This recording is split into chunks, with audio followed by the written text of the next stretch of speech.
Les mots d'Emmanuel Macron hier soir dans son allocution. Bonjour Jean-Daniel Lévy. Bonjour. Vous êtes directeur du département politique et opinion au sein de l'Institut de sondage Harris Interactive. C'est un ultimatum d'Emmanuel Macron à son Premier ministre ?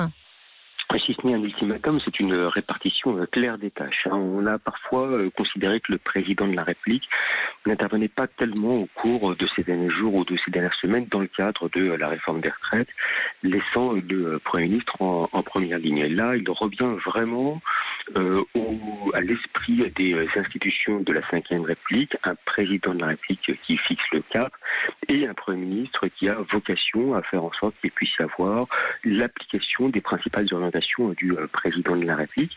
Ça lui permet peut-être d'avoir un peu plus de marge de manœuvre et d'intervenir si jamais il devait y avoir une conflictualité plus importante et que après une mobilisation sociale qui devait perdurer, le président de la République pourrait revenir en deuxième lame entre guillemets. Emmanuel Macron parle, on l'a entendu à l'instant, de justice et de progrès social. Il s'adresse à qui ? À la CFDT ? Aux Français aussi ?